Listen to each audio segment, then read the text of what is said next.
जड़ कर्म चेतन बंधकारु कर्म के अवसान का, कह कर स्वरूप यथार्थ जग का जो किया उपकार है, उसके लिए जिन वाणी माँ को वंदना शत बार है, वंदना शत बार है, वंदना शत बार है।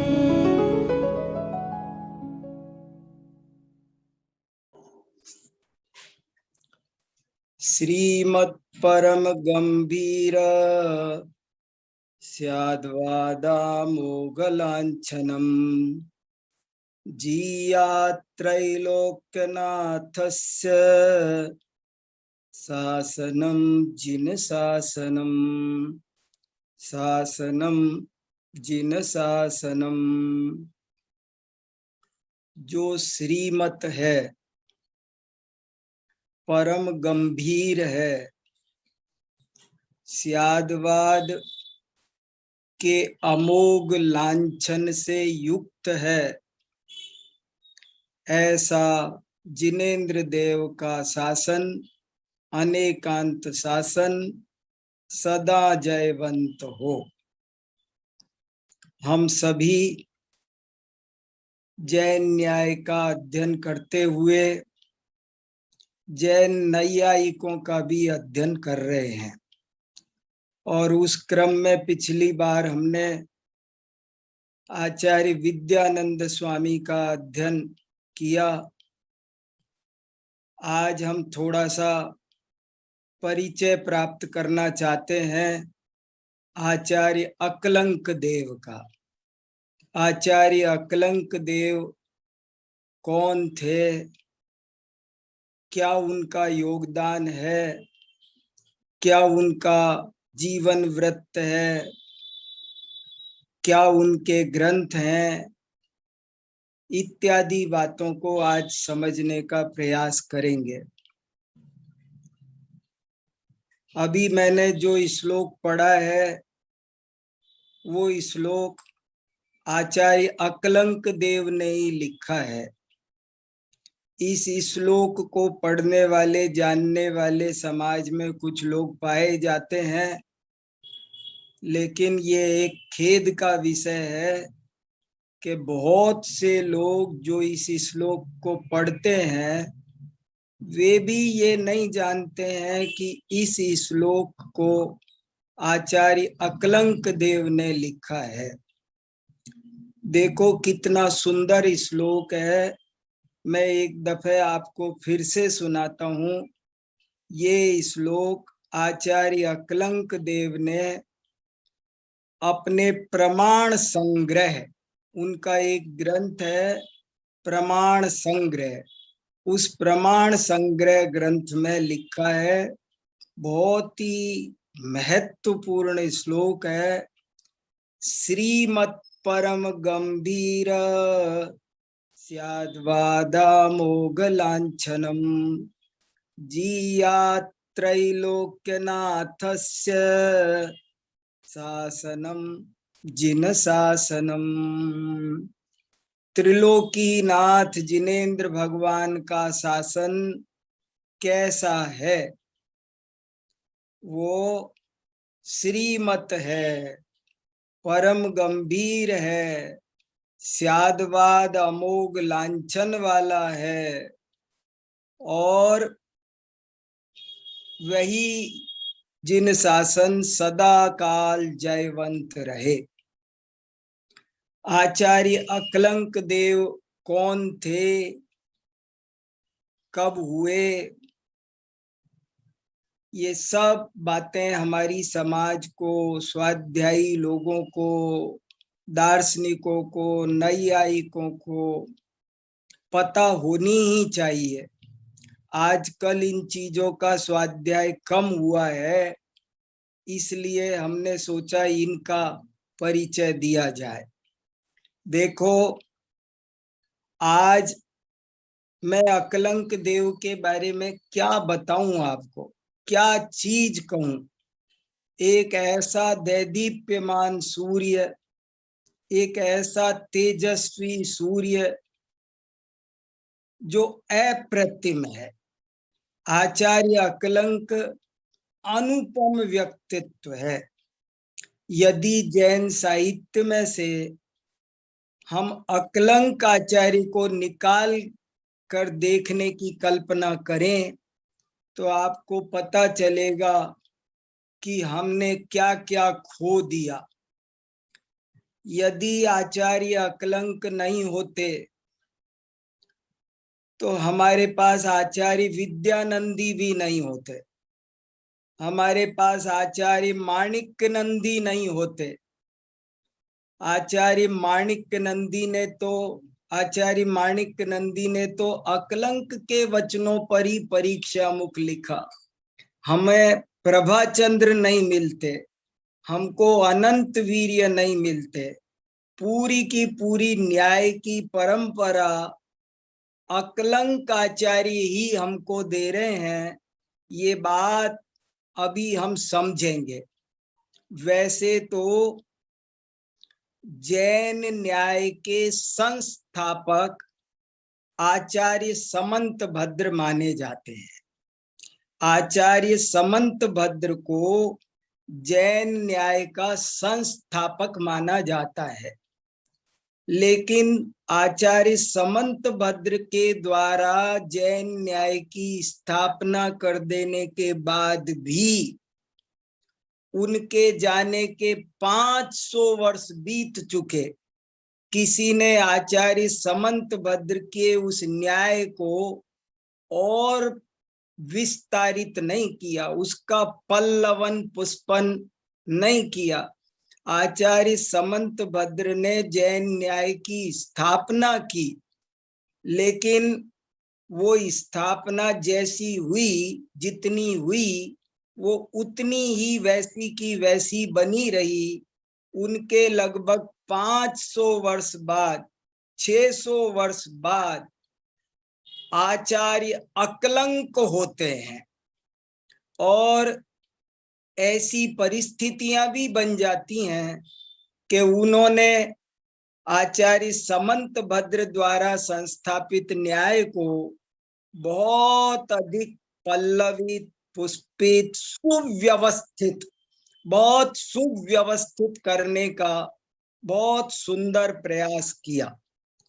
कहा जाता है कि यदि आचार्य समंत भद्र जैन न्याय के दादा हैं तो आचार्य अकलंक जैन न्याय के पिता हैं। जैन न्याय का पिता, जैन न्याय का जनक कोई है तो आचार्य अकलंक है। और आचार्य अकलंक ने न्याय किसे कहते हैं, न्याय के कितने भेद है, प्रमाण क्या है, उसका लक्षण क्या है, प्रत्यक्ष, परोक्ष, स्मृति, प्रत्यभिज्ञान, तर्क, अनुमान, ये जो सुंदर पूरा न्याय का एक बहुत बढ़िया महल बना कर दिया। आचार्य समंत भद्र हमको प्लॉट खरीद के दे गए थे, पर कोई आज तक उस पर बिल्डिंग नहीं बना रहा था। आचार्य अकलंक थे जिन्होंने उस पर एक बहुत सुंदर न्याय का प्रासाद बनाया और बहुत अच्छे तरीके से बनाया कि ये रसोई है, ये बेडरूम है, ये ड्राइंग रूम है, सब चीजें बहुत सुंदर ढंग से उन्होंने व्यवस्थित की। और इतनी बढ़िया ढंग से व्यवस्थित की कि उसके बाद वो धारा चली सो चली। आचार्य अकलंक ने जैन न्याय की जो नदी बहाई सो बहाई, वो ऐसी चली वो मंदाकिनी कि आज तक नहीं रुकी। तब से लेकर आज तक लगातार चल रही है। उनके तुरंत बाद जो झंडा लेकर आचार्य अकलंक खड़े हुए थे, उसी झंडे को लेकर के आचार्य विद्यानंद खड़े हो गए। और आचार्य विद्यानंद को जाते देर नहीं हुई कि आचार्य माणिक नंदी खड़े हो गए। आचार्य माणिक नंदी को जाते देर नहीं हुई कि प्रभाचंद्र खड़े हो गए। प्रभाचंद्र को जाते देर नहीं हुई कि अनंत वीर्य खड़े हो गए। अनंत वीर्य को जाते देर नहीं हुई कि धर्मभूषण खड़े हो गए। रुकी नहीं वो धारा, आज तक हम और आप उसी धारा को आगे बढ़ा रहे हैं। तो जैन न्याय के जनक यदि कोई है, मैं आज लिख रहा था ऐसे ही कि जैन न्याय के दादा आचार्य समंतभद्र हैं, तो जैन न्याय के पिता आचार्य अकलंक हैं और उनके पैरेलल थे करीब करीब, इसलिए जैन न्याय के चाचा आचार्य विद्यानंदी हैं। देखो, इनको पिता और चाचा क्यों कह रहा हूं, दोनों ने ही लगभग काम भी एक से किए हैं। आचार्य विद्यानंदी के बारे में मैंने बताया था कि उन्होंने तत्वार्थ सूत्र और आप्त मीमांसा की टीका लिखी। तो क्यों लिखी कि उनके बड़े भाई अकलंक लिख चुके थे, जो अकलंक के बिल्कुल सगे भाई की तरह, दाएं हाथ की तरह उनके साथ खड़े रहे। वो थे अकलंक बड़े भाई की तरह हो गए और विद्यानंद छोटे भाई की तरह हो गए। और उन्होंने लिखी थी, अकलंक ने लिखी अष्टसती, तो विद्यानंद ने कहा मैं इसका विस्तार करूंगा और अष्टसहस्री लिखी। आचार्य अकलंक ने लिखा राजवार्तिक, एक तत्वार्थ सूत्र की टीका लिखी। देखो ये दर्शन करो, बहुत बड़ी, इनके ग्रंथों के मैं दर्शन कराऊंगा आपको। बहुत लोगों ने हमारी समाज में दर्शन भी नहीं किए होंगे। भैया समझो समझो समझो, बहुत महत्वपूर्ण बातें आपको बता रहा हूं। तो आचार्य अकलंक ने तत्वार्थ सूत्र पर टीका लिखी राजवार्तिक, तो आचार्य विद्यानंद ने टीका लिखी श्लोक वार्तिक, आचार्य अकलंक ने टीका लिखी अष्टसती, तो आचार्य विद्यानंद ने टीका लिखी अष्टसहस्री। तो जैन न्याय के दादा हो गए समंतभद्र, जैन न्याय के पिता हो गए अकलंक, चाचा हो गए विद्यानंद, पुत्र हो गए माणिक्य नंदी, प्रभाचंद्र, अनंत वीर्य, धर्मभूषण, ये इनके पुत्र हो गए।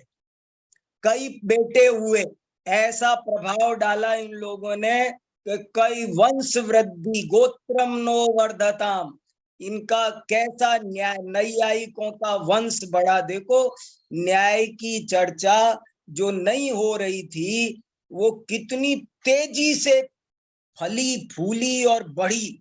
न्याय शास्त्र को बढ़ाने में, न्याय शास्त्र का विकास करने में यदि सबसे ज्यादा योगदान किसी का है, एक व्यक्ति का नाम पूछो तो वो है आचार्य अकलंक। आचार्य अकलंक सबसे बड़ा योगदान है न्याय को इतने सुव्यवस्थित रूप से। आपने एक श्लोक और बताना चाहता हूं, बहुत महत्वपूर्ण। आचार्य अनंत वीर ने एक श्लोक लिखा है, वो ये लिखा है, बहुत सुंदर श्लोक है। अकलंक वचोम्बोदे रुदध्रे ये न धीमता, न्याय विद्यामृतम तस्मै नमो माणिक्य नंदिने। मैं उन माणिक्य नंदी आचार्य को प्रणाम करता हूं कि जिन्होंने अकलंक के वचन रूपी समुद्र को मथ कर उसमें से न्याय विद्या का अमृत निकाल कर ये परीक्षा मुख बनाया। जैन न्याय का कोई सर्वश्रेष्ठ सूत्र ग्रंथ है सर्वप्रथम सूत्र ग्रंथ है जो न्याय को दूसरे लोगों के साथ एक व्यवस्थित अंदाज में प्रस्तुत करता है, तो वो परीक्षा मुख है। और वो परीक्षा मुख आपको नहीं मिलता यदि अकलंकाचार्य नहीं हुए होते। तो अकलंकाचार्य के बिना आप कल्पना करो, देखो ये श्लोक देखो आप, बहुत ही सुंदर, मुझे अत्यंत प्रिय है, याद करो, कंठस्थ करो। देखो क्या लिखा, अकलंक वचोम्बोदे रुद्धध्रे येन धीमता न्याय विद्यामृतम तस्मै नमो माणिक्य नंदिने। क्या मतलब हुआ इसका? हिंदी में अर्थ क्या है कि जिसने अकलंक के वचन रूपी समुद्र में से उद्ध्रे उद्धार किया है, मथ के बाहर निकाला है, जे येन धीमता, जिस महाबुद्धिमान आचार्य माणिक्य नंदी ने अकलंक के वचन रूपी समुद्र को मथ कर न्याय विद्या का अमृत निकाला है, उन माणिक्य नंदी आचार्य को मैं प्रणाम करता हूं। देखो ये माणिक्य नंदी आचार्य को प्रणाम हुआ कि अकलंक आचार्य को हुआ? कैसी अपन ने अष्ट सहस्त्री के मैंने आपको कितने श्लोक आप्त मीमांसा के समय सुनाए, वो सब श्लोकों में हमने देखा कि उन्होंने समंत भद्र के साथ साथ अकलंक का भी हर श्लोक में नाम लेते चले गए। तो आपको हमको अकलंक आचार्य का योगदान अच्छे से समझना है। जैन न्याय के दादा यदि समंत भद्र है तो जैन न्याय के पिता अकलंक है। आचार्य चाचा विद्यानंद है, पुत्र माणिक्य नंदी, प्रभाचंद्र, अनंत वीर्य, धर्म भूषण आदि उनके पुत्र हैं।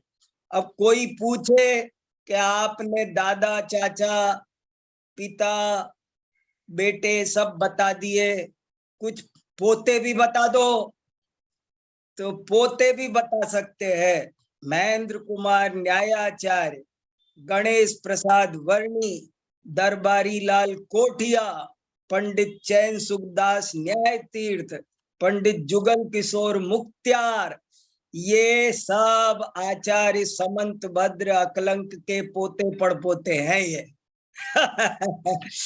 क्या सुंदर न्याय का वंश है, देखो तो सही, बहुत सुंदर है। इस सब को हमें समझना है। एक और बहुत सुंदर श्लोक आपको सुनाता हूं, गजब का श्लोक है, बहुत गजब का श्लोक है। मेरे से गलती हुई वो भी मैं आपको भेजता, बहुत बढ़िया श्लोक एक सुनो आप। प्रमाणमकलंकस्य पूज्यपादस्य लक्षणम धनंजय कवेर काव्यम रत्नत्रयम पश्चिमम। आज से करीब 1200 साल पहले एक बहुत बड़े गृहस्थ विद्वान हुए हैं, गृहस्थ विद्वान, आचार्य कल्प, गृहस्थ होकर के आचार्यों जैसा काम करने वाले एक बहुत बड़े विद्वान हुए हैं। उनका नाम है सेठ धनंजय। सेठ धनंजय, सेठ धनंजय ने एक कई ग्रंथ लिखे हैं।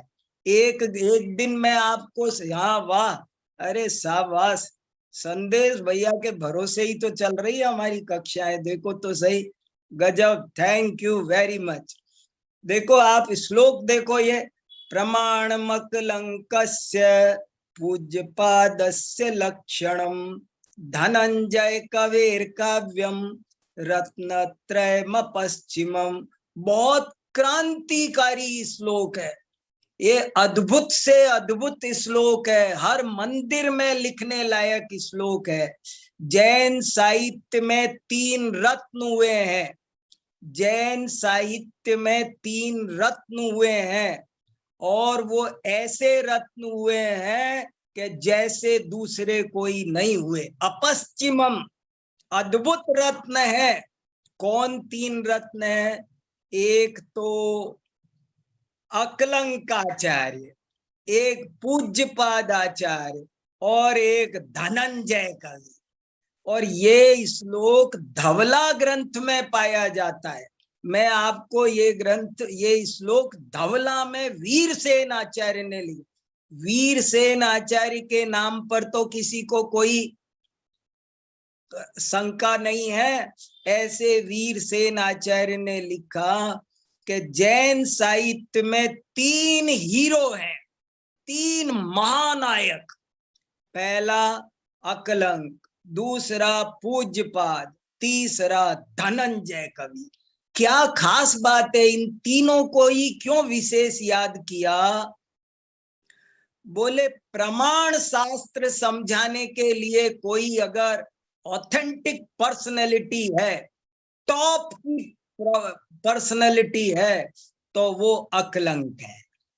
और लक्षण शास्त्र समझने के लिए कोई सर्वोत्कृष्ट जगह है, तो वो देवनंदी पूज्यपाद है।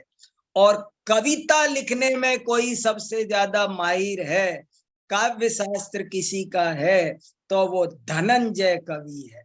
धनंजय कवि जैसा काव्य कोई नहीं लिख सकता। पूज्यपाद आचार्य ने एक एक चीज के जो लक्षण बनाए हैं, सर्वार्थ सिद्धि, इतने बढ़िया लक्षणों से भरी पड़ी। 1000 लक्षण है सर्वार्थ सिद्धि में। एक एक शब्द के जो लक्षण उन्होंने बनाए हैं, अव्याप्ति, अतिव्याप्ति, असंभव, दोष से रहित, वो अद्भुत है। क्या जीव का लक्षण, अजीव का, आश्रव का, बंध का, आरंभ किसे कहते? प्राणी पीड़ा हेतु व्यापार आरंभ। एक एक चीज का लक्षण, मोक्ष का, आश्रव का, गजब लक्षण। एक एक उपयोग का क्या लक्षण है, हर औदैहिक भाव का, पारिणामिक भाव का, मति ज्ञान, श्रुत ज्ञान, नैगम्य, संग्रह, ने व्यवहार, जो लक्षण पूज्यपाद ने बनाए हैं वो कोई नहीं बना सकता। ऐसे नपे तुले जैसे कोई हीरे की तराजू पर तोले हों, एक मात्रा भी जिसमें कम ज्यादा नहीं हो सकती। लक्षण बनाने में कोई विशेषज्ञ है तो वो आचार्य पूज्यपाद हैं। प्रमाण शास्त्र पढ़ाने में कोई सबसे ज्यादा कुशल है तो वो आचार्य अकलंक है। और कविता लिखने में कोई कुशल है तो वो धनंजय कवि है। एक दिन हम आचार्य पूज्यपाद और आचार्य धनंजय के बारे में भी चर्चा करेंगे। पर मैं आपको ये बताने के लिए आज कि प्रमाण अकलंकस्य, अकलंकाचार्य को यदि बाहर निकाल दिया जाए तो आपका हमारा सारा प्रमाण शास्त्र लगभग लुप्त हो जाता है। आप ये नहीं बता सकते कि प्रमाण के कितने भेद हैं, प्रमाण का विषय क्या है, प्रमाण का फल क्या है। ये सारी रचना, प्रमाण का एक देश, ये सारी सुंदर व्यवस्था बनाने का काम सबसे पहले अकलंकाचार्य ने किया। इसलिए उनका ये बहुत बड़ा योगदान है। हम उन्हीं अकलंकाचार्य के बारे में आज कुछ जानने का प्रयास कर रहे हैं। देखो, आचार्य अकलंक देव का समय क्या है, मैं ज्यादा आपके सामने कोई ऐतिहासिक विवरण पेश करके अपनी कक्षा को बोर अभी नीरस नहीं करना चाहता, ना इतना समय भी नहीं है। लेकिन आपको बताना चाहता हूं कि अकलंकाचार्य का जन्म यदि 2-4-5 साल के फर्क को न देखा जाए तो सन 720 में उनका जन्म हुआ है। अब हो सकता है 710 में हुआ हो, इतना फर्क है। लेकिन सन 720 में वे जरूर थे, ऐसा पता चलता है। देखो, आचार्य अकलंक का जीवन परिचय मैं आपको किस आधार से सुना रहा हूं ये भी आपको बता दूं। अकलंक आचार्य ने खुद तो अपने बारे में कहीं कुछ लिखा नहीं है, और परवर्ती आचार्यों ने भी अकलंक देव के गीत बहुत गाए हैं, प्रणाम बहुत किया है, उनके तत्व ज्ञान की बहुत प्रशंसा की है, लेकिन उनका जीवन परिचय देने में किसी ने भी 2-4 लाइन भी नहीं लिखी। तो अकलंक आचार्य कौन थे, कहाँ के रहने वाले थे, उनका पारिवारिक परिचय क्या था, ये हमको ज्यादा मिलता नहीं है। लेकिन 3-4 किताबें कथा कोश की मिलती है। एक तो ब्रह्म नेमी दत्त का आराधना कथा कोश है, 3-4 कथा कोश मिलते हैं। एक तो नेमी दत्त का कथा कोश है, एक प्रभा चंद्र का कथा कोश है, और एक तमिल भाषा में राजवली कथे, राजावली कथे। राजावली कथे का मतलब है राजावली कथे, राजावली माने राजाओं की अवली, राज परंपराओं का की कहानी। ये 3-4 किताबें कम से कम मिलती है, और कुछ शिलालेख मिलते हैं, उनमें अकलंक देव की कहानी, जीवन परिचय थोड़ा सा हमको पता चलता है। मैं उनके आधार पर आपको अकलंक का परिचय बताता हूँ।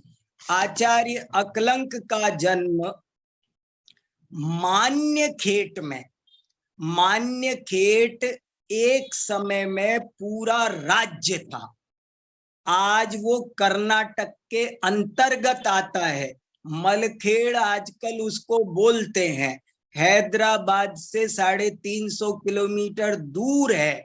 वहां पर राष्ट्रकूट राजा उस समय राज्य करते थे, और उन राष्ट्रकूट राजाओं में उस समय अकलंक के जमाने में एक शुभतुंग नाम के राजा थे।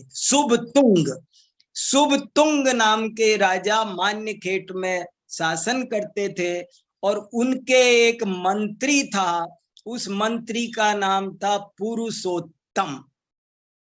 उसी पुरुषोत्तम मंत्री के पत्नी का नाम था जिनमती, और उनके 2 पुत्र थे, अकलंक और निकलंक। ये 2 पुत्र थे। आपने, हो सकता है कुछ लोगों ने अकलंक निकलंक का नाटक देखा हो, अकलंक निकलंक की कहानी से थोड़े बहुत परिचित हो। मैं तो कभी कभी ऐसे सोचता हूँ कि इतनी बार अकलंक निकलंक की कहानी सुनाई जाती है, नाटक दिखाया जाता है, फिर भी लोग अकलंक के साहित्य पर ज्यादा ध्यान नहीं देते हैं कि उन्होंने इतना बड़ा योगदान उनका जैन धर्म की प्रभावना में है। तो उसको फिर तो देखें कम से कम। अभी आज पूछने चलो ना समाज में कि अकलंक के ग्रंथों के नाम बताना जरा, तो आपको लगता है कि सब लोग बता देंगे? कुछ बता देंगे? अकलंक आचार्य के ग्रंथों के नाम भी मुश्किल बताएंगे लोग। तो आचार्य अकलंक वो राजा शुभतुंग के मंत्री पुरुषोत्तम के बेटे थे। और कहानी में काफी बातें आपको पता होंगी, इसलिए मैं थोड़ा जल्दी सुनाता हूं। जब एक दफे अष्टानी का महापर्व आया तो पुरुषोत्तम और जिनमती ने मुनिराज से ब्रह्मचर्य व्रत लिया था। तो छोटे छोटे बच्चे थे, अकलंक निकलंक, उन्होंने भी हाथ जोड़ के ब्रह्मचर्य व्रत ले लिया। लेने के बाद में जब बड़े हुए और विवाह का अवसर आया तो उनसे विवाह के लिए कहा गया, तो उन्होंने कहा कैसा विवाह, हमने तो ब्रह्मचर्य लिया था।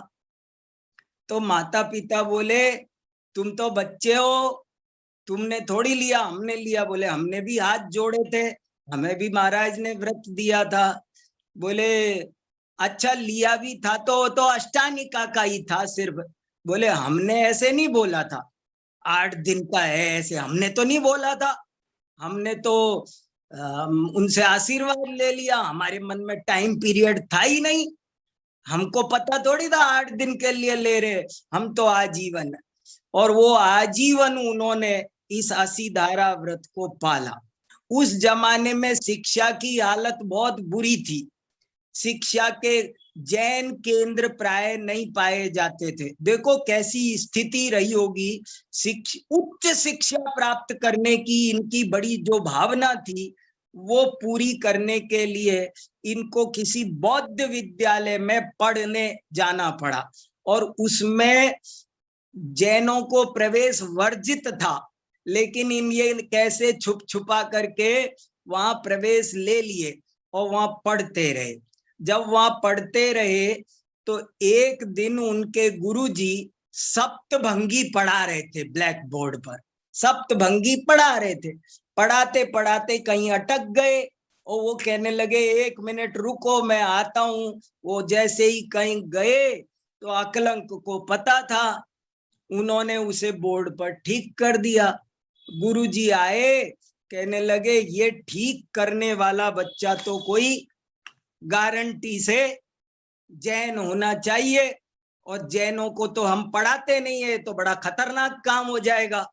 तो क्या किया, उन्होंने पूछा भाई ये किसने ठीक किया। अब अकलंक क्लास में सुपर थे, तो ना किसी ने बताया ना उन्होंने बताया। गुरुजी को पता नहीं चला कि ये किसने ठीक किया। लेकिन गुरुजी की नींद उड़ गई कि यहाँ कोई बच्चा ऐसा है जो जैन है और वो उसने ठीक किया है और वो पता नहीं चल रहा है। तो उसके पता चलाने के लिए कई प्रयास किए गए। कई आपने रात को शोर मचाया गया कि देखे कौन नमोकार मंत्र बोलता पकड़ा जाएगा। वो सब हुआ, वहां से भागे, फिर पकड़े गए, क्या क्या क्या क्या। फिर वो के जैन मूर्ति पर धागा डाला जाए। देखो एक और गजब की बात मुझे इसमें से समझ में आती है कि जैन मूर्ति पर धागा डाला जाए, इसका मतलब अकलंक के जमाने तक सभी जैन मूर्तियां बिल्कुल अपरिग्रही होती थी। परिग्रही मूर्तियां अकलंक के जमाने तक पाई नहीं जाती थी। और ये बात दुनिया भी जानती थी कि भैया मूर्ति पर एक धागा भी डल जाए तो वो मूर्ति पूज्य नहीं होती। ये बात दूसरे भी जानते थे कि एक धागा हो तो वो मूर्ति पूज्य नहीं बचती जैनों के अनुसार। तो वो मूर्ति पर धागा डालने की क्रिया हो गई, लेकिन वो भी हो गई जैसे तैसे चतुराई से। लेकिन जब वो पकड़े गए रात को, तो पकड़े गए तो भागे और सैनिक उनको मारने के लिए भागे। जब अकलंक निकलंक आगे आगे भाग रहे थे, पीछे पीछे सैनिक नंगी तलवार लेकर के उनको मारने भाग रहे थे। और जब उनको मारने भाग रहे थे तो रास्ते में कहीं कहते हैं कि इसी किसी तालाब के घाट पर कोई व्यक्ति धोबी कपड़े वपड़े धो रहा था। तो वो भी डर गया कि ये क्यों भाग रहे हैं, वो भी उनके पीछे भागने लगा। वो 2 की जगह 3 हो गए, तीनों भागने लगे। आखिरकार अकलंक निकलंक कहने लगे कि अब अपन उतना नहीं भाग पा रहे जितना वो भाग रहे हैं घुड़सवार सैनिक, तो अपन पकड़े जाएंगे और दोनों मारे जाएंगे, तो बहुत गड़बड़ हो जाएगा। हमको जो काम करना है वो कैसे होगा। तो तुम छुप जाओ, दोनों भाइयों में बात होने लगी, आपको पता है। और आखिरकार अकलंक को छुपा दिया निकलंक ने, और निकलंक और वो धोबी भागने लगे और उन सैनिकों ने उन दोनों को मार डाला। और वो जाकर बता दिया कि हम दोनों को मार आए हैं, और अकलंक वहां पर बच गए। अकलंक जब वहां बच गए तो वहां से बचने के बाद वो रत्न संचयपुर नगर में गए। रत्न संचयपुर नगर में उन्होंने खुद लिखा है ये बात। तो एक श्लोक है उनका, वो सुनाऊंगा आपको। उसमें लिखा है कि मैं वहां से निकलकर रत्न संचयपुर में हिम शीतल राजा था, हिम शीतल राजा के पास गया। ये रत्न संचयपुर कहाँ है मुझे पता नहीं चल रहा है, किसी को पता चले तो बताना। हिम शीतल राजा था, मैं खोज भी नहीं पाया और खोज लूंगा। हिम शीतल राजा के यहाँ मदन सुंदरी रानी थी और उसने अष्टानिका का बहुत व्रत किया, विधान किया और उसकी बड़ी इच्छा थी कि मैं नगर में जुलूस निकलवाऊं।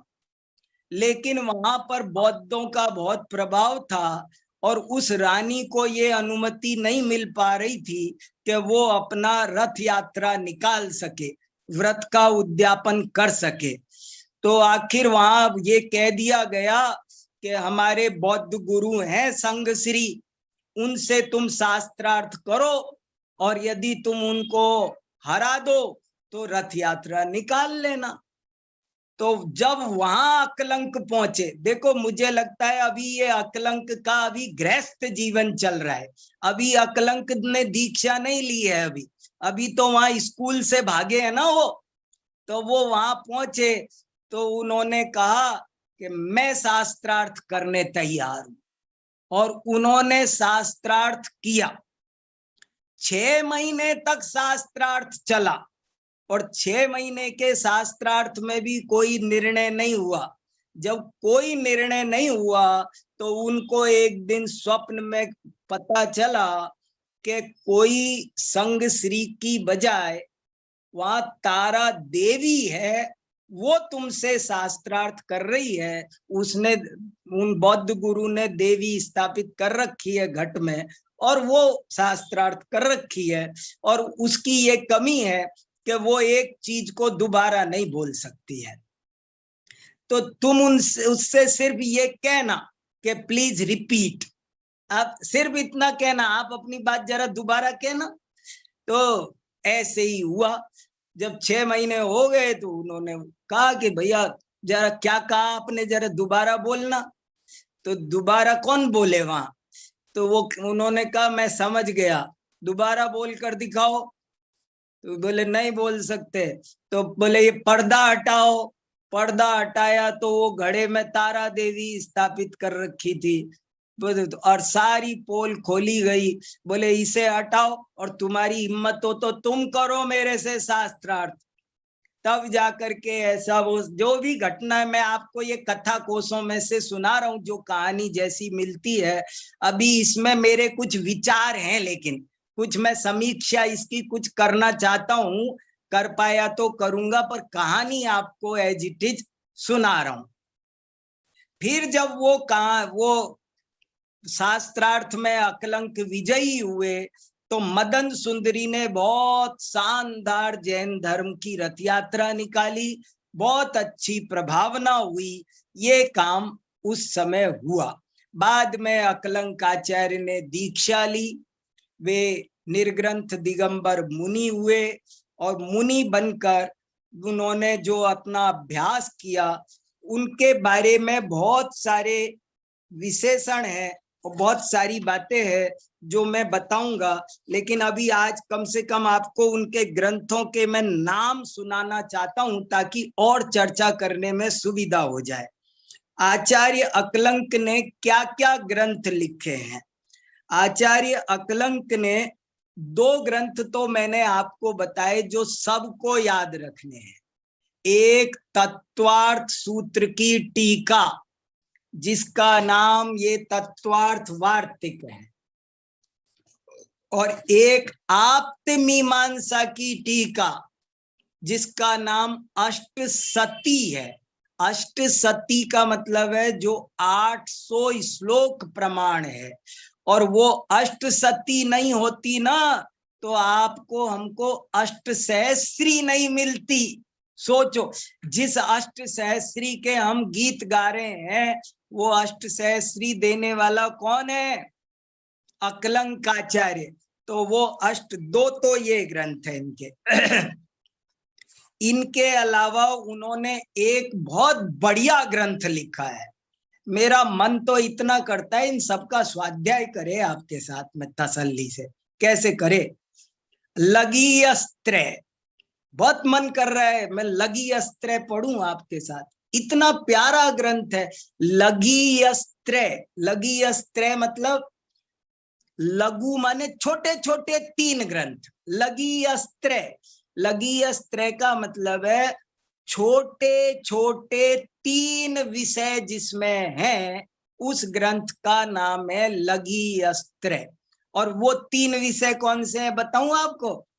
एक का नाम है, 3 अध्याय है इसमें, 3 महाधिकार है। पहले अधिकार का नाम है प्रमाणाधिकार, दूसरे का नाम है नयाधिकार, और तीसरे का नाम है निक्षेपाधिकार।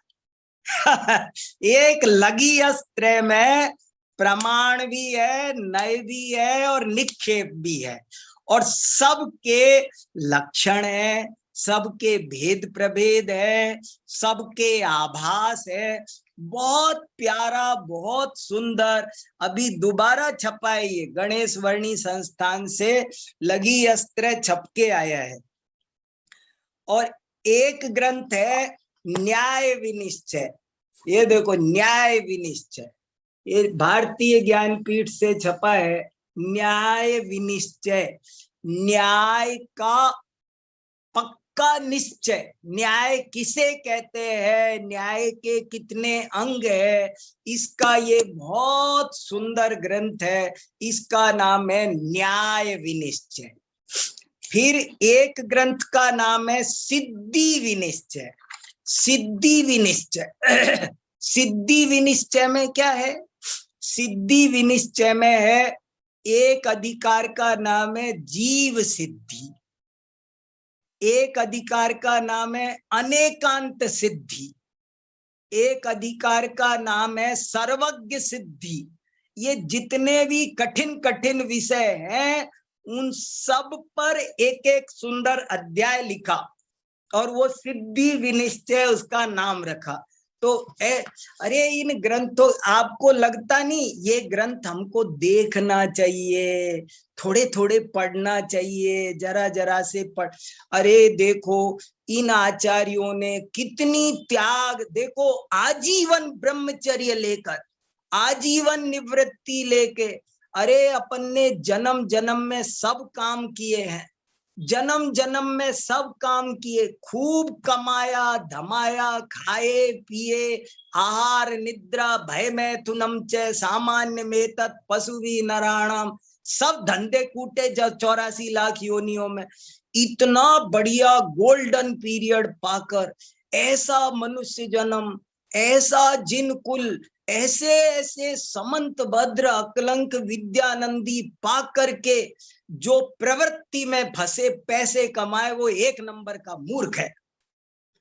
जरूरत हो तो समझ में आती है, कोई रोटियों के लाले पड़ रहे हो तो समझ में आती है।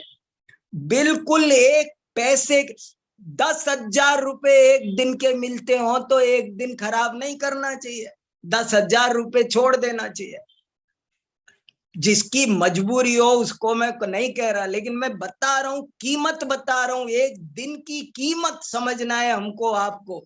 इन ग्रंथों को देखेंगे तभी तो हमारी मिथ्यात्व की ग्रंथि गलेगी, तभी तो हमें चीजें समझ में आएगी। और एक ग्रंथ का नाम है प्रमाण संग्रह। प्रमाण संग्रह, इसमें प्रमाण का लक्षण 1 अध्याय, प्रमाण के भेद 2रा अध्याय, प्रमाण का विषय 3रा अध्याय, प्रमाण का फल 4था अध्याय। इसके ही आधार पर परीक्षा मुख वास्तव में लिखा गया। तो कितनी रचना मैंने आपको बता दी? 6 रचना, 2 टीका और 4 ओरिजिनल। अब मैं आमने सामने बैठा होता तो परीक्षा ले लेता, पूछ लेता, 1-2 को प्रैक्टिस कर लेते थोड़ी बहुत खेल खेल में, पर कोई बात नहीं है। देखो एक फिर रिपीट कर देता हूं, 2 टीका, 1 तत्वार्थ वार्तिक, 1 अष्टसती, और 4 मौलिक ग्रंथ, लघी अस्त्र, न्याय विनिश्चय, सिद्धि विनिश्चय और प्रमाण संग्रह। अब एक और गजब की बात सुना के मैं पूरी बात करता हूं, फिर आप सुनाना। इसके अलावा भी अकलंक के नाम पर बहुत रचनाएं मिलती है। अकलंक के नाम पर और भी बहुत रचनाएं मिलती है। कोई कहता है कि उन्होंने स्वरूप संबोधन लिखा है, कोई कहता है परमानंद स्तोत्र लिखा है, एक अकलंक प्रतिष्ठा पाठ मिलता है, प्रतिष्ठा पाठ भी अकलंक आचार्य का मिलता है, एक अकलंक का प्रायश्चित्त भी मिलता है। लेकिन शोध खोज करके ये बताया है कि ये सब इन अकलंकाचार्य की रचनाएं नहीं है। देखो एक गजब की बात बता के पूरा करता हूं। अभी तो बहुत बातें मेरे मन में चल रही है, अभी तो कुछ भी नहीं बताया, अभी बहुत आधी चौथाई बातें नहीं बताई। डॉक्टर ज्योति प्रसाद जैन इतिहास के धुरंधर विद्वान हुए, उन्होंने भी इन पर रिसर्च किया और उन्होंने लिखा कि अकलंकाचार्य इतने प्रभावशाली थे कि उनके बाद में 11वीं शताब्दी के बाद उनके 300-400 साल तक तो कोई हिम्मत नहीं कर पाता था उनका नाम लेने का भी। लेकिन बाद में 300-400 साल बाद में जब काल कुछ शिथिल हुआ, तब करीब 2 दर्जन विद्वान ऐसे हुए, लेखक हुए जिनके नाम अकलंक है। कितने ही भट्टारक हुए, अकलंक नाम के भट्टारक हुए, कम से कम 15 भट्टारक हुए अकलंक नाम के। और उन्होंने अकलंक आचार्य ने कोई प्रतिष्ठा पाठ नहीं लिखा है, लेकिन अकलंक के नाम पर एक श्रावकाचार मिलता है। अकलंक ने कोई श्रावकाचार नहीं लिखा है, लेकिन अकलंक के नाम पर और बहुत से लोग हुए। अब जैसे मैं मेरा नाम अकलंक रख लूं तो मैं अकलंक हो जाऊंगा, ऐसे तमाशे हुए हैं। तो इतना बड़ा प्रभावशाली नाम, ये चमकता हुआ सूर्य, हमारे आपके जाने क्या हम लोग क्या करके आए थे, कैसा हमारा दैव है, कैसा हमारा पुरुषार्थ है, क्या हमारी काललब्धि है, कैसी योग्यता पकी है कि आज हमें इन आचार्यों को देखने, सुनने, पढ़ने का अवसर मिला है। हम पापी हैं अगर अभी भी हम इनको नहीं पढ़ते सुनते हैं और अपना समय व्यर्थ करते हैं। तो भैया जागो जागो जागो, पढ़ो पढ़ो, देखो सुनो, इसमें जीवन लगाओ, इससे उत्तम काम और कोई नहीं है। सुनाओ संदेश भैया जी। अभी हमने आचार्य अकलंक के इस अद्भुत परिचय को, या कहें कि एक अद्भुत आचार्य के परिचय को हमने अभी देखा है, थोड़ा बहुत समझा है। वास्तव में तो ये प्रेरणा स्वरूप ही है हमारे लिए। इतने बड़े आचार्य ने हमारे लिए इन ग्रंथों की रचना की है, तो हमें अवश्य इनको खोलकर देखना चाहिए, पढ़ना चाहिए। और हम नहीं पढ़ेंगे तो आदरणीय भाई साहब बता रहे थे कि पोते पड़पोते हुए, हम भी तो उसी वंश परंपरा में हैं और हमें भी आखिर करना तो यही काम है, इसी ही आचार्य समंतभद्र की परंपरा को ही आगे बढ़ाना है। और वो तभी आगे बढ़ा पाएंगे जब उनके ग्रंथों का अध्ययन करेंगे, ग्रंथों का पठन पाठन पढ़ेंगे करेंगे, तभी हम उनके वंश के कहलाएंगे। क्योंकि ये वैसा लौकिक वंश तो है नहीं, उनकी विद्या को आगे बढ़ाएंगे वही उनका वंशज कहलाएगा। तो यदि हम भी आचार्य समंतभद्र और अकलंक के वंशज कहलाना चाहते हैं तो हमें उनकी विद्या को ही प्रभावना करनी होगी। बहुत अच्छा, बहुत बढ़िया, वाह। आपके कोई विचार हो तो आप लोग रख सकते। हाँ दिनेश जी। हाँ सुनाओ दिनेश जी, वाह। जय जय डॉक्टर साहब। हाँ सुनाओ साहब। आपने इतना प्रभावित किया, इतना बताया, हमें तो कुछ मालूम नहीं था इनके बारे में। तो अरे मैं क्या प्रभावित करूंगा, वो मेरे पास में सूरज है मेरे हाथ में। हाँ नहीं, मेरा आपने जो उनके बारे में बताया, मुझे तो एक तो ये भी अकलंक आचार्य का तो है ही, पूज्यपाद आचार्य का जो आपने लक्षणों का बताया, ये तो इतना मन कर गया कि आपसे पूछे कि भाई कौन सी पुस्तक में इनके लक्षण जो मिलेंगे सर्वार्थ सिद्धि के अलावा, और कोई सरल पुस्तक हो। बराबर बराबर बताएंगे, जरूर बताएंगे। तो ज्यादातर पूज्यपाद आचार्य के लक्षण सर्वार्थ सिद्धि में ही है, लक्षण विशेष रूप से सर्वार्थ सिद्धि में ही है।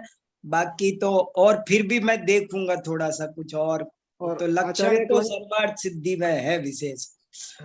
पूज्यपाद आचार्य ने राजवार्तिक दिया, पूज्यपाद नहीं होते सर्वार्थ सिद्धि नहीं होती तो राजवार्तिक नहीं मिलता। हाँ जी, हाँ जी। देखो कैसी परंपरा गुथी हुई है। तो इसमें आप आचार्य अकलंक देव के लघिया स्त्रीय या प्रमाण संग्रह, इनका तो जैसे आप कह रहे हैं प्रमाण के बारे में इतना खुलासा किया इन्होंने, तो मैं तो ये चाहूंगा आपसे कि भाई आप प्रमाण का इनके आधार से ही हमें बता दीजिए। नहीं करेंगे जरूर, थोड़ी थोड़ी चर्चा करना चाह रहा हूं मैं, कोशिश करूंगा। मैंने एक जगह पढ़ा था लघी स्त्रेय में तो बहुत थोड़ी सी गाथाएं, थोड़ी सी कारिकाएं हैं, मतलब हाँ छोटा सा है लघी अस्त्र, बहुत छोटा सा ग्रंथ है, मेरे पास था, मैंने किसी को दिया, इतना सा ग्रंथ है, जरा सा बस। तो वो तो मुझे लगता है आप तो 10-15 क्लासेस में इसको बहुत अच्छा हाँ, अगर हम थोड़ा जल्दी जल्दी पढ़ने में विश्वास करें ना, तो हम उसको 10 दिन में 15 दिन में पढ़ सकते हैं। तो हमारा परिचय भी हो जाएगा अकलंक देव आचार्य से, और उनका प्रमाण हमारा चल ही रहा है आचार्य। जरूर कोशिश करेंगे। आप मीमांसा में आपने इतना प्रमाण का बताया विषय, हाँ तो प्रमाण नए निक्षेप तीनों और क्लियर हो जाएंगे हम सब लोगों के। सही बात है, सही तो सही बात है। अब परीक्षा मुख आप कह रहे हैं कि परीक्षा मुख भी इन्हीं के आधार पर है, तो परीक्षा मुख भी करा सकते हैं आप। हाँ जो आचार्य माणिक्यानंदी देव का है, करेंगे करेंगे जरूर करेंगे। मैं तो पढ़ते जा रहा हूँ जरूर, मैं जरूर पढ़ रहा हूँ। अब वो मैं सोच रहा हूँ मैं पढ़ाऊंगा, तो मैं तो एक दिन में पढ़ लेता हूँ, पढ़ाऊंगा तो 15 दिन लगेंगे। तो हमारा भी तो डॉक्टर साहब, हमारा भी तो लाभ होगा ना सबका। और कभी कभी पढ़ाने में फिर क्या होता है, अब मैंने आप्त मीमांसा सोचा था कि मैं 30-40 क्लास में पूरी कर दूंगा ज्यादा से ज्यादा, लेकिन वो बढ़ता चला गया माल। उसमें बड़ा विषय भी खुला ना, फिर सभी लोगों को बड़ा लाभ हुआ। नहीं खुला नहीं तो वो अच्छा रहता है ना, बहुत बढ़िया रहता है, खुलता है तभी अच्छा लगता है। तो लघी अस्त्र भी शुरू करेंगे तो कोई पता नहीं, मन लग जाता है ना फिर उसमें। तो मनी तो लगाना है भाई साहब, मन लगा के तो हमें समझ में आएगा, नहीं तो आएगा भी नहीं। करेंगे, कोशिश करेंगे, जरूर करेंगे। मेरी आपसे प्रार्थना है बिल्कुल कि आप ये लघी स्त्रीय ग्रंथ आप लीजिए बिल्कुल। आप तो एक दिन में पढ़ लेंगे, हम नहीं पढ़ पाएंगे ना, आप तो एक दिन में पढ़ लेंगे। हमारी तो इतनी कैपेसिटी नहीं है ना जी, हम तो महीने भर में 15 दिन में इसको देख सकते हैं। नहीं बिल्कुल सही है। भाई साहब, जो लोग शुरू से ही न्याय कक्षाओं में जुड़े हुए हैं, उनकी तो न्याय दीपिका के माध्यम से प्रमाण ने निक्षेप भी उनके पक्के हुए हैं, और आप के माध्यम से अनेकांत स्यादवाद भी पक्का हुआ है। तो एक तरह से उनकी नींव भरी है, पूरा शिलान्यास हुआ है, और अब थोड़ी स्पीड से भी आगे के ग्रंथ पढ़ाए जा सकते हैं, करेंगे, जो लोग जुड़े हुए हैं। सही बात है। हाँ, आशीष कुमार जी। हाँ, जय जिनेन्द्र सर। जय जिनेन्द्र, सुनाओ साहब। सर आपकी क्लास को तो मतलब आज की क्लास में तो मैं इतना भावुक हो गया था, मेरे आंखों से आंसू गिरने लगे। हाँ भैया, सही बात है, बहुत अच्छा लगा सर। और मेरा कुछ अंतराय कर्म था सर, आज मैं कई महीने के बाद आपकी क्लास अटेंड कर पाया। ओ सर बहुत ज्यादा समस्या चल रही थी सर, आज से मैं भी क्लास आपके अटेंड करा करूंगा सर। नहीं जरूर करो, जरूर से जरूर करो, कहीं मत उलझो, स्वाध्याय जरूर करो। जी सर। सर आपने ना सिद्धि विनिश्चय के 3 बताए थे सर, एक तो जीव सर। नहीं अभी पूरे नहीं बताए, अभी कल बताऊंगा, अभी सब जल्दी जल्दी थोड़े थोड़े बताए, अभी कल और बताएंगे, अभी सब बताएंगे अभी। ठीक है सर। तो अभी पूरे नहीं बताए, ऐसे ही बताए अभी थोड़े से। ठीक है सर, मैं कल को नोट कर लूंगा सर। हाँ, पूरे नहीं बताए, थोड़े थोड़े बताए। जी सर। वो तो फर्क समझ में आ जाए, न्याय विनिश्चय और सिद्धि विनिश्चय में क्या अंतर है, इसके लिए बताए कि न्याय विनिश्चय में न्याय के अंगों का वर्णन है। जी सर। सिद्धि विनिश्चय में जो ये जीव सिद्धि, सर्वज्ञ सिद्धि, सिद्धि टाइप के टॉपिक है। जी सर, जी सर, जी सर, ये बताना चाहा बस अभी तो। बहुत बहुत आभार सर। बहुत बढ़िया। हाँ, स्वयं प्रभा जी। हाँ बोलिए। जय जिनेन्द्र भाई साहब। बोलिए। जय जिनेन्द्र। जय जिनेन्द्र, जय जिनेन्द्र। ये जो अभी आपने बताया कि ये शोध खोज के डॉक्टर ज्योति प्रसाद ने जो निकाला है कि स्वरूप संबोधन स्तोत्र और परमानंद स्तोत्र आचार्य अकलंक का नहीं है, तो हाँ इसका प्रमाण है? क्योंकि हाँ, मेरे पास आचार्य- है, मेरे पास है। देखो, ये एक किताब निकली है, जैन विद्या। ये जैन विद्या संस्थान है, वहां से ये पूरा का पूरा अकलंक पर विशेषांक है, और इसमें सारे रिसर्च आर्टिकल है बहुत गजब के। अकलंक पर कितने शिलालेख है, उनमें क्या क्या है, उनकी उन पर क्या, इसी में ये सब बातें लिखी है, सब पूरे प्रमाण। ये पढ़ने लायक है। इसकी जैन पीडीएफ है विद्या क्या? अकलंक विशेषांक। इसकी पीडीएफ है? पीडीएफ देखेंगे, खोजो भैया सब लोग, मुझे कम खोजना आता है। देखेंगे, मिलेगी तो देखेंगे, बताएं। डाल देना। बाकी जो भी हम आध्यात्मिक पाठ संग्रह वगैरह पढ़ते हैं, जिनमें हम ये स्वरूप संबोधन स्तोत्र पढ़ते हैं, वहाँ रचयिता के नाम पे आचार्य अकलंक देव ही लिखा पाया जाता है। हाँ, तो अकलंक तो नाम के कई व्यक्ति हुए हैं, हम यही तो कह रहे हैं। हम ये थोड़ी कह रहे हैं कि नहीं वो अकलंक का नहीं, हम ये कह रहे हैं इन अकलंक का नहीं है। देखो, ये मतलब भी मैं ये नहीं कह रहा, दो बात समझ लेना, गलत फहमी ना हो जाए। मैं ये नहीं कह रहा हूं कि स्वरूप संबोधन, पंचविंशति, परमानंद स्तोत्र ये सब खराब ग्रंथ हैं, नहीं ये नहीं कह रहा हूं। और ये भी नहीं कह रहा हूं कि उनको कि अकलंक ने नहीं, लेकिन वो ये अकलंक नहीं है, वो अकलंक अलग है, ये अकलंक अलग, ये कह रहे। तो द्वितीय अकलंक के रूप में उनका नाम आना चाहिए। हाँ, द्वितीय अब द्वितीय है कि तृतीय है कि चतुर्थ है, उन्होंने लिखा ज्योति प्रसाद जी ने 24 अकलंक, 24। अब बताओ क्या करे, कौन सा लिखे। मेरा तो ये भ्रम दूर हुआ, मैं तो मूल अकलंक को ही समझती थी, इनकी रचयिता।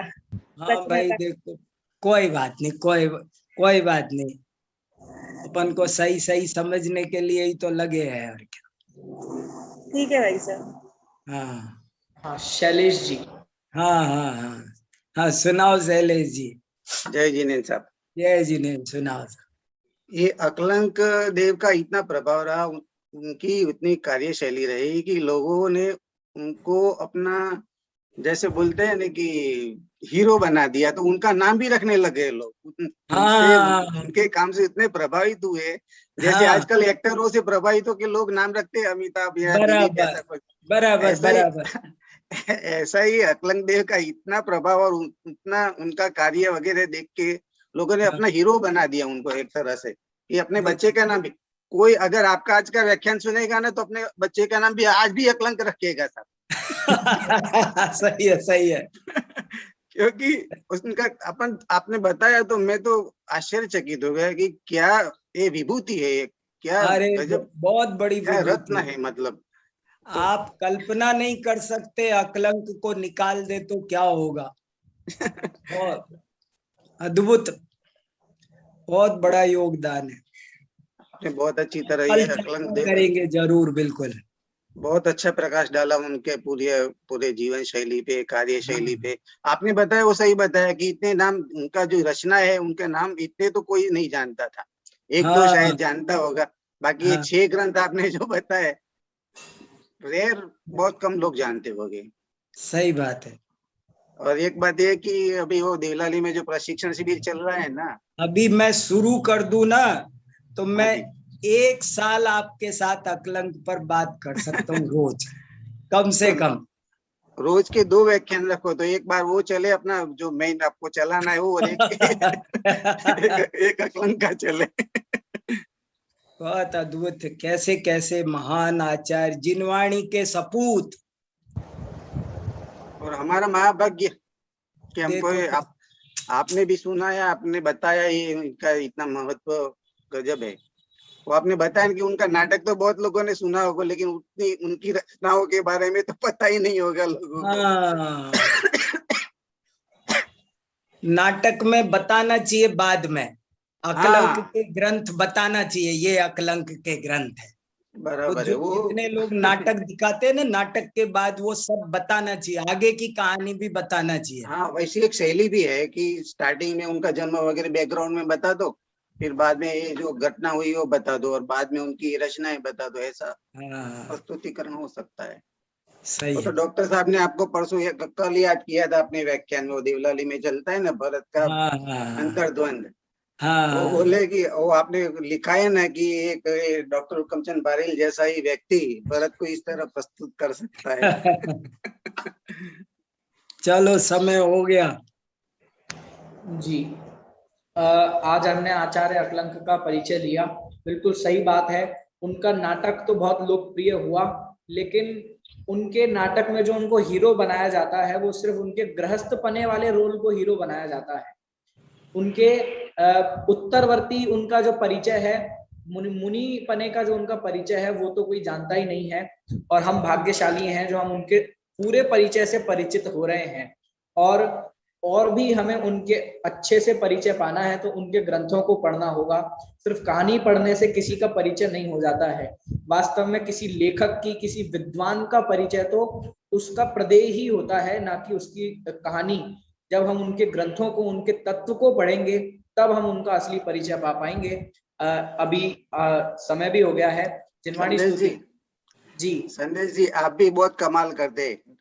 अपना विसागर जी जो भी श्लोक बोलते हैं ना आप तुरंत स्क्रीन पे ला देते हैं। ये कैसा जादू है आपके पास? क्या मतलब पीडीएफ तैयार रहती है कि क्या करते हैं? मतलब समझ में नहीं आता है। फटाफट एकदम हमारे लिए जैसे तैयार हलवा होता है ना, ऐसा तैयार करके दे देते हैं। आपका बहुत बहुत धन्यवाद हम देते हैं। नहीं, वो तो बस क्या है कि इन्हीं लाइन से जुड़े हुए हैं तो कहीं ना कहीं श्लोक पढ़ने सुनने में रहते हैं। कॉलेज में भी इन्हीं ग्रंथों को पढ़ते हैं तो इनसे परिचय बना रहता है। तो बस इस कारण ही वो तुरंत वो मिल तो जाता बराबर है, लेकिन तुरंत प्रस्तुत भी करने को तो आना मांगता है कि ये चीज वहां पड़ी है। हाँ हाँ हाँ, बहुत बढ़िया बात।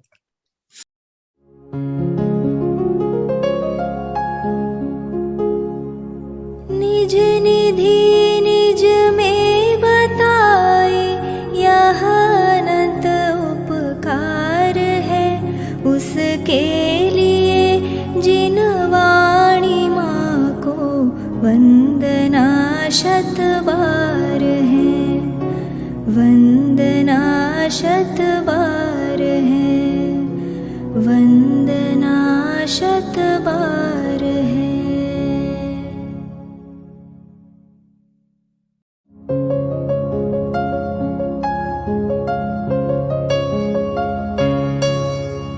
हे जिनवाणी भारती तो ही जपो दिन रैन, जो तेरी शरणा गहे सो पावे सुख चैन।